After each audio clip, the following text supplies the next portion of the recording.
Al estudiar los principios de transferencia confiable y ordenada, vimos con los protocolos Stop and Wait, Go Back N y de repetición selectiva la definición básica de los números de secuencia en los protocolos en pipeline. El número de secuencia de un paquete correspondía a su orden dentro del flujo. Entonces, si un flujo está comprendido de 100 paquetes, por decir, el paquete 89 tiene ese número de secuencia, el 89. Esa es la definición básica que vimos en las partes previas. En este video vamos a estudiar cómo el protocolo TCP maneja los números de secuencia. Vamos a ver que existe una diferencia sutil con respecto a la definición básica que hemos estudiado. Bien, ¿qué son los números de secuencia en TCP? A la derecha vemos una ilustración de cómo se ve la secuencia de segmentos enviados por TCP. Tenemos el tamaño de la ventada, que está comprendido de n segmentos o de n paquetes. Y aquí la secuencia de conceptos que vimos tal cual lo definimos en los protocolos en pipeline. Aquí entonces vamos a observar el espacio de números de secuencia del emisor. Cada uno de estos rectángulos verticales es un paquete enviado que está comprendido de determinada cantidad de bytes. Entonces los números de secuencia en TCP van a ser el número del primer byte del segmento en esta secuencia, en este flujo de bytes. Si nos fijamos aquí, por ejemplo, en el paquete azul, que son los paquetes azules son la serie de paquetes que todavía están dentro de la ventana, pero que no se han enviado aún. Entonces, el número de secuencia va en este campo, en el formato del segmento del protocolo TCP. Va a ser el número del primer byte del segmento, como lo veremos en el siguiente ejemplo. También los acusos de recibo pues van a responder a eso. Van a responder en particular a cuántos bytes han sido aceptados correctamente en el receptor.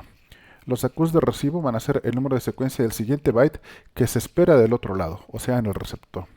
Si ahora estamos viendo el receptor, aquí entonces se enviaría el número de acuse de recibo en el formato del segmento de TCP y estaría encendido el bit correspondiente a un acuse de recibo, indicando que ese segmento es un acuse de recibo.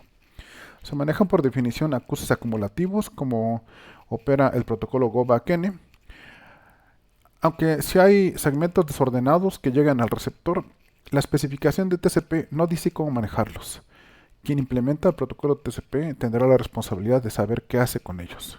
En la definición de Go Back N vimos que el receptor desecha los segmentos desordenados porque no admite huecos. Sin embargo, un programador quien implementa a una versión del protocolo TCP tendrá que decidir qué es lo que hace con ellos. Bien, vamos a ver algunos escenarios de retransmisión del protocolo TCP. En estos ejemplos tenemos nuevamente un diagrama de escalera en donde el eje vertical avanza hacia abajo avanza el tiempo. Tenemos a la estación A y a la estación B. Al primer escenario le llamamos escenario de acuse de recibo perdido. Quiere decir que un acuse de recibo se va a perder. El emisor envía un paquete con el número de secuencia 92. Es decir, ese es el número del primer byte en ese segmento. Y el segmento mide 8 bytes. Entonces, una vez que lo recibe adecuadamente el receptor, va a responder: ya recibí adecuadamente hasta el byte número 99. Quiero que me envíes a partir del byte número 100. Esto es lo que dice esta respuesta. Acuse de recibo igual a 100. AC 100. Sin embargo, este acuse de recibo se pierde en el camino de regreso. ¿Qué va a suceder? Va a expirar el temporizador.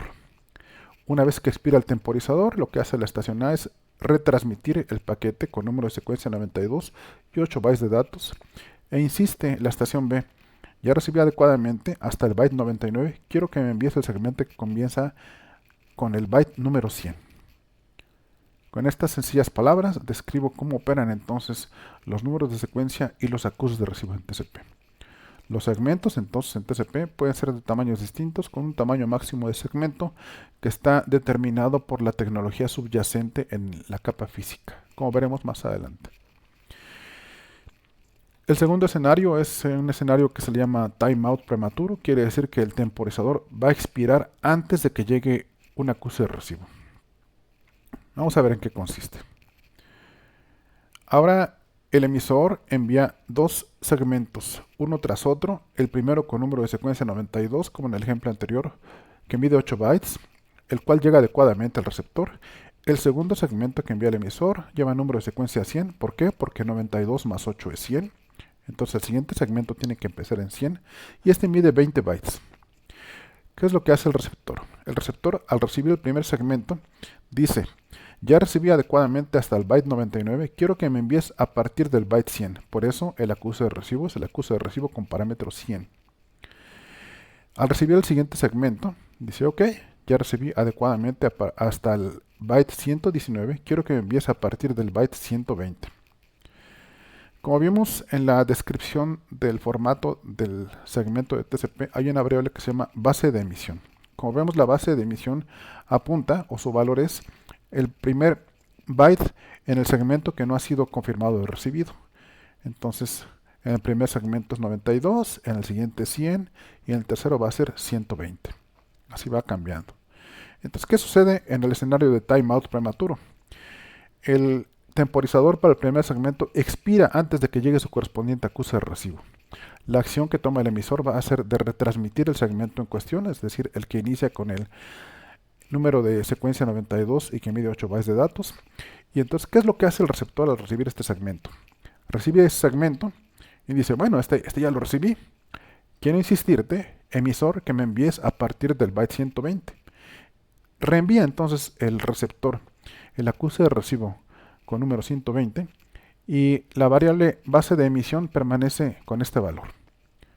De esa manera entonces tenemos un acuse de recibo acumulativo diciendo: ya recibí adecuadamente hasta el byte 119, quiero que me envíes a partir del byte 120.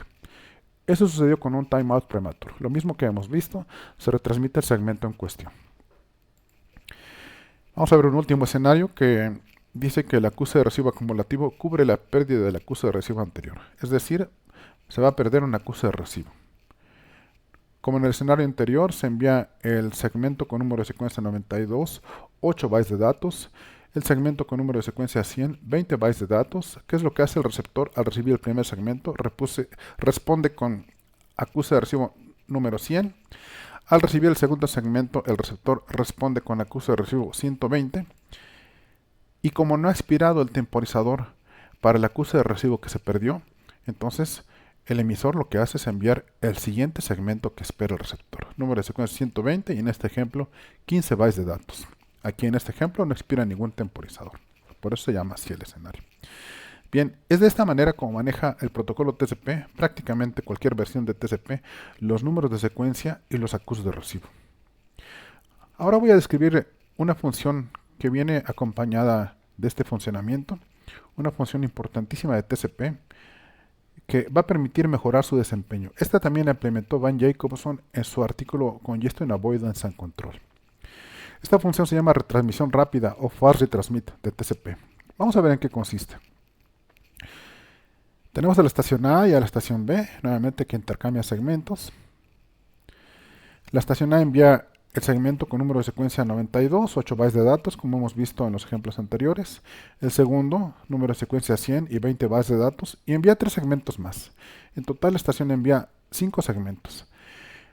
De estos 5 segmentos, el segundo se pierde por la congestión.